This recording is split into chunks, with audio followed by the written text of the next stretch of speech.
Bonjour et bienvenue à cette vidéo de formation en ligne pour Automation Studio. Dans cette vidéo, nous allons créer un circuit d'alimentation électrique triphasé pour un moteur asynchrone, ainsi qu'un circuit de contrôle. Donc pour commencer, nous allons insérer un nouveau document électrotechnique. Et maintenant, dans l'atelier électrotechnique NEMA, encore ici, en sélectionnant le titre de la catégorie, nous pouvons avoir accès aux composants les plus couramment utilisés. Et si on ne trouve pas ce qu'on a besoin, on peut aller dans les sous-catégories.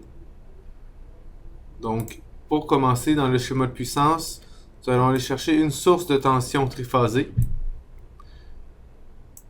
à partir duquel nous alimenterons un moteur asynchrone à cage d'écureuil. Afin de pouvoir contrôler le sens de rotation, nous aurons besoin de pôle de contacteur. Donc, j'insérerai un contact tripolaire normalement ouvert. Pour connecter les différents composants ensemble dans l'atelier électrotechnique, nous pouvons choisir soit phase par phase, donc première phase, la deuxième et la troisième. Mais plus rapide et très pratique est le fil polyphasé. Afin de définir les différentes phases du fil polyphasé, ouvrons le configurateur. Il est possible de choisir dans une configuration dite normale, donc dans ce menu déroulant, ou en créer une selon nos besoins. Donc, pour l'exemple, la L1, L2, L3 sera tout à fait convenable. Ensuite, en utilisant le fil polyphasé, il est possible de venir tracer l'ensemble de ces différentes phases de manière simultanée. Nous aurons besoin d'un deuxième pôle de contacteur afin de pouvoir inverser une phase. Donc, encore ici, avec mon fil polyphasé, je viendrai créer ma première moitié. Et de l'autre côté, je viendrai inverser une phase. Donc, la phase 1 sera connectée avec la phase 1. La phase 2 sera connectée avec la phase 3. Et la phase 3 sera connectée avec la phase 2. Ceci aura pour effet d'inverser le sens de rotation du moteur. Et finalement, pour assurer une protection du moteur en cas de surcharge, je viendrai insérer une protection sous forme de relais thermique tripolaire. Quand on insère un composant qui émet un signal, Automation Studio nous demande de nommer la variable. Donc, je nommerai cette variable OL1 pour protection Overload 1. Et maintenant, je peux insérer rapidement et simplement le composant directement dans mon circuit en tenant la touche majuscule enfoncée. Donc, je viendrai insérer mon relais thermique directement en place. Maintenant, je peux ajuster la mise en page, déplacer les composants.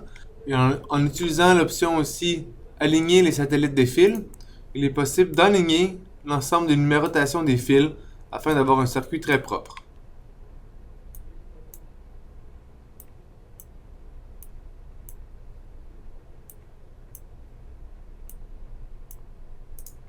Maintenant que notre circuit de puissance est créé, nous pourrons nous tourner vers notre circuit de commande. Donc, avant d'ouvrir la catégorie de commande, nous aurons besoin d'un transformateur que je viendrai relier à la phase 2 et 3. Maintenant, dans l'onglet commande, j'aurai besoin de quelques boutons. Donc, je commencerai avec un bouton normalement ouvert à retour automatique que j'utiliserai pour lancer la rotation en sens avant. Donc, je nommerai ce bouton avant.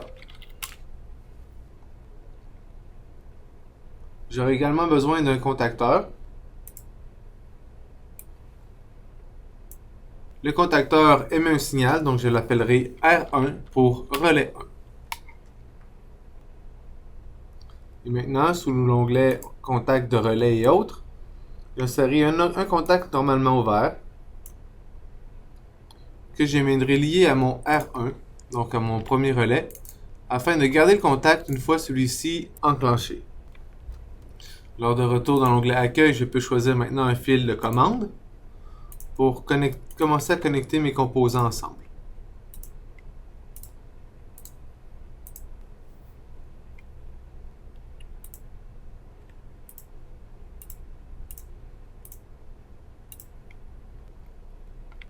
Maintenant, en liant mon contacteur à mon pôle de relais, j'assurerai l'alimentation électrique à mon moteur. Donc, double-clic sur R1. Maintenant, si je lance mon circuit tel quel, je pourrais lancer la rotation, mais je ne pourrais l'arrêter.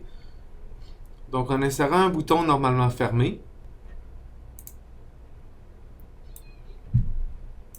il me sera possible de venir couper le contact. Donc, j'appellerai ce bouton Stop. Et je l'insérerai à l'avant.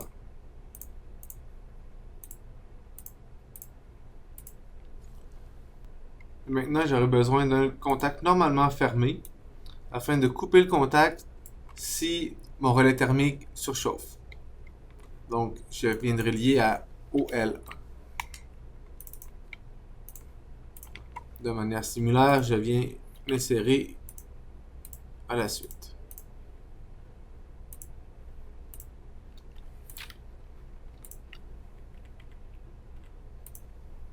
Maintenant, pour contrôler mon moteur en rotation inverse, j'aurai besoin d'une structure similaire. Donc, un deuxième contacteur que j'appellerai R2 pour deuxième relais.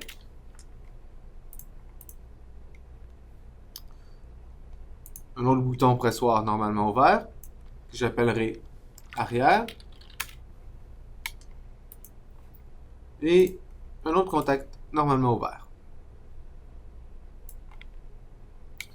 Je lierai celui-ci à R2. Je pourrais également lier mon pôle contacteur à R2 et créer mes connexions électriques.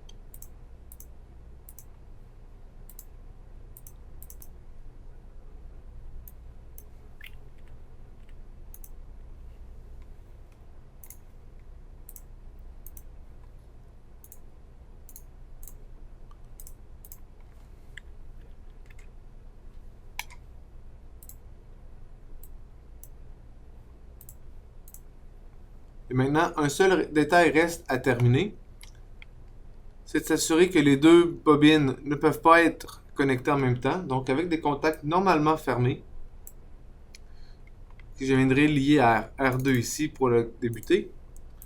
Si je viendrai m'assurer que R1 n'est jamais en marche lorsque R2 l'est. Et de manière réciproque, je viendrai lier celle-ci à R1 pour avoir le même effet ici. Maintenant que mon circuit est complété, il ne me restera qu'à ajuster mes tensions aux bornes de mon transformateur. Donc ici j'ai une tension primaire de 208 volts.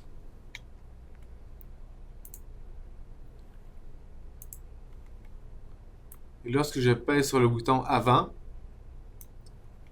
mon moteur se met en marche. On peut remarquer le contacteur ici est alimenté, garde le contact R1 fermé et ferme les pôles R1. Lorsque j'appuie sur le bouton Stop, je viendrai couper l'alimentation électrique, donc désactiver mon relais, ouvrir mon contact tant au niveau du circuit de commande que du pôle contacteur. Et lorsque je pèse sur le bouton arrière, je lance le moteur en rotation inverse. Vous remarquez le signe négatif. Merci d'avoir assisté à cette séance de formation en ligne pour Automation Studio. Nous vous invitons à regarder les prochaines vidéos.